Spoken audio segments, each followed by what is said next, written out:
Hello everyone, this is Damini Batham and welcome to my second video on Mahashivratri. आज मैं आपको बताने जा रही हूँ कि महाशिवरात्रि के दिन करते क्या है, What is exactly to be done on Mahashivratri. Mahashivratri हिंदुओं का एक बहुत ही प्रमुख और धार्मिक त्योहार है। महाशिवरात्रि के दिन शिव भक्त रात भर जागरण करते हैं, भगवान भोलेनाथ की आराधना करते हैं और व्रत रखते हैं।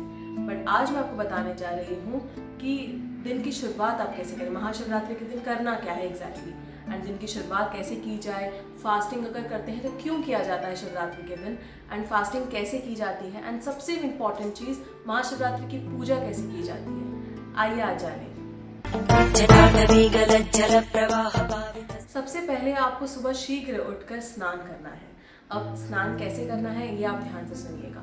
स्नान के पानी में आपको तिल मिलाना है, तिल यानी सीसम सीड्स मिलाना है और गंगा जल मिला के स्नान करना है। स्नान करते वक्त ओम नमः शिवाय चैंट करते रहना है। ये करने से आपके जितने दोष हैं वो दूर हो जाते हैं। The impurities get ward off. नहाने के बाद आपको दिन की शुरुआत करनी है नए कपड़े पहनकर। नए कपड़े पहनकर आपको शिव मंदिर जाकर अभिषेक करना चाहिए, शिवलिंग पे अभिषेक करना चाहिए। ऑल्सो आज के दिन ग्रीन पहनना बहुत शुभ माना जाता है। अगर आप ग्रीन नहीं पहन सकते हैं तो you can wear white, orange, yellow, red also.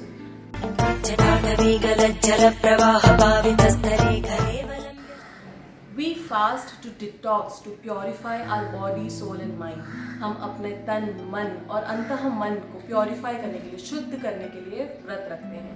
But Mahashivratri का व्रत रखने से हम रात भर जागते हैं, दिन भर कुछ खाते नहीं है, व्रत रखते हैं, तो हम अपना डेली रूटीन ब्रेक करते हैं। जो डेली में हम सोते हैं, खाते हैं, वो हम एक रूटीन बन जाता है, उसे हम ब्रेक करते हैं।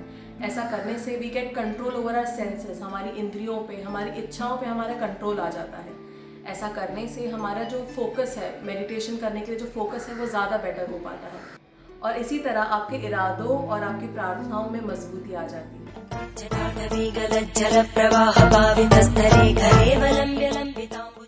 महाशिवरात्रि का जो व्रत है वो बाकी के त्योहारों के व्रत से काफ़ी अलग होता है। वो कैसे? बाकी के त्योहारों में, मोस्ट ऑफ द त्योहारों में हम जब व्रत रखते हैं तो पूजा करने के बाद, पूजा हो जाने के बाद, उस दिन की पूजा हो जाने के बाद हम व्रत तोड़ देते हैं। महाशिवरात्रि का व्रत 24 घंटों का होता है। यह वर्ष की तिथि के अनुसार 11 मार्च को 2:39 दोपहर के से लेके 12 मार्च की 3:02 के मुहूर्त है। आपको इस वक्त उपवास रखना है। अब उपवास कैसे करें? तो दो टाइप के उपवास होते हैं। एक उपवास होता है निर्जल उपवास। निर्जल इज अ लिटिल स्ट्रिक्ट उपवास, जहाँ पे आप कुछ खा नहीं सकते, कुछ पी नहीं सकते, you can not do anything. इतना स्ट्रिक्ट तरीके का उपवास नहीं हो पा रहा है, सो आप उस दिन इजीली डाइजेस्टेबल फूड खा सकते हैं। सात्विक खाना खाना है आपको। उस दिन आप राजसिक या तामसिक खाना नहीं खा सकते, बहुत ज़्यादा स्पाइसी, ऑयली, नॉन वेज ये सब नहीं खा सकते हैं। तो आप अगर आप सिंपल सा उपवास रखना चाहते हैं, so you can have fruit, milk and water. इसमें एक बहुत ही इंपॉर्टेंट चीज़ याद रखने वाली ये है कि सिर्फ शारीरिक परहेज से आपका उपवास पूरा नहीं होता। आपको उस दिन बुरी सोच, बुरी बात, बुरी लोगों से, बुरे शब्द का इस्तेमाल बिल्कुल नहीं करना है। इन चीज़ों से भी परहेज करना है। आपको असत्य का पालन नहीं करना है। ये सब चीज़ें करने के बाद ही आपका जो व्रत है, आपका जो उपवास है वो पूरा होता है, वो सफल होता है।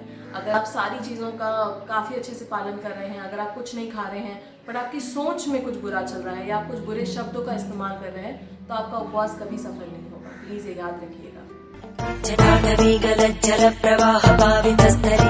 जनरली महाशिवरात्रि की जो पूजा होती है वो 4 प्रहारों में होती है। शाम के 6 बजे से लेकर दूसरे दिन के 6 बजे तक आपको 3-3 घंटे में पूजा की जाती है। बट अगर आपसे इतना कुछ ना हो सके तो I do simple way of Mahashivratri puja. आपको मंदिर जाकर, शिव मंदिर जाकर शिवलिंग पर अभिषेक करना है। अब अभिषेक कैसे किया जाता है? यूजुअली अभिषेक पंचगव्य चीज़ों से किया जाता है। 5 चीज़ें जो हम गौ माता से प्राप्त करते हैं, जैसे कि दूध, दही, घी, गौमूत्र और गोबर। ये 5 चीज़ें जो है वो हम गौ माता से जो मिलती है उसे पंचगव्य कहते हैं। तो इससे अभिषेक किया जाता है। बट अगर आप ये नहीं कर सकते हैं, आपको ये चीज़ अवेलेबल नहीं है, तो यू कैन यूज़ दूध, दही, जल, चीनी या इत्र, रोज़ वाटर, ये सब चीज़ों के साथ भी आप अभिषेक कर सकते हैं। इन सब चीज़ों का अभिषेक करने के बाद आपको चंदन और केसर मिला के शिवलिंग पे लगाना है।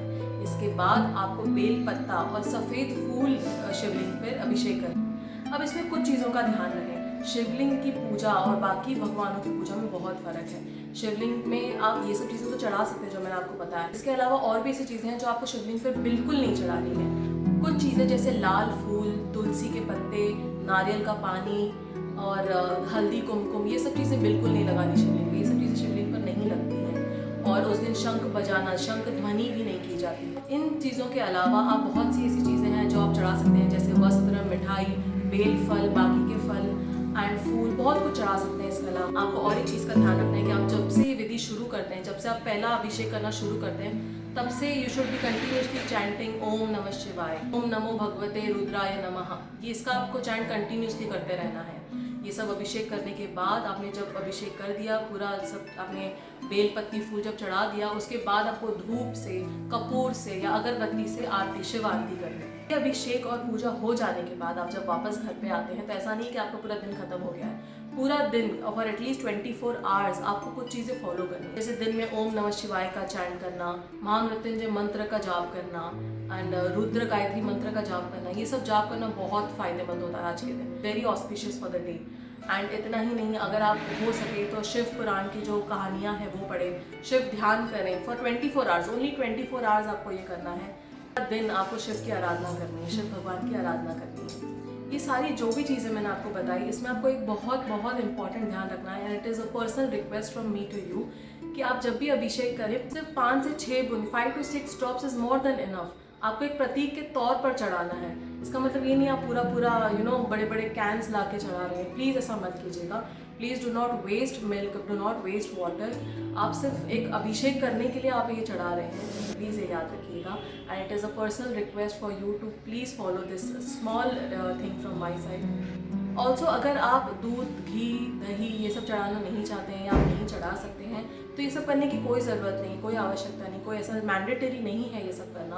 आप सिंपली एक लोटे में पानी, एक साफ जल लेके अच्छे मन से, साफ मन से अगर आप अभिषेक करते हैं तो भी आपकी आराधना पूरी होती है, तो भी आपकी इच्छाएं पूरी होती है। भोलेनाथ जी फिर भी आपकी अभिषेक एक्सेप्ट करेंगे, फिर भी आपकी पूजा एक्सेप्ट करेंगे। तो ऐसा ज़रूरी नहीं है कि आप इतनी सारी चीज़ें चढ़ाएंगे तो ही आपकी पूजा सफल होगी, not necessary. You can just put a pot of water on Shivling and that is enough. Thank you so much for watching my video. मैं बहुत ही जल्द आपसे अपने नेक्स्ट वीडियो में मिलूंगी। धन्यवाद। जटाटवीगलज्जल प्रवाह पावितस्थले कलेवलम्ब्य लम्बिताम्बुजङ्गमालिकां डमड्डमड्डमड्डमन्निनादमड्डमर्वयं चकार चण्डताण्डवं तनोतु न शिवम्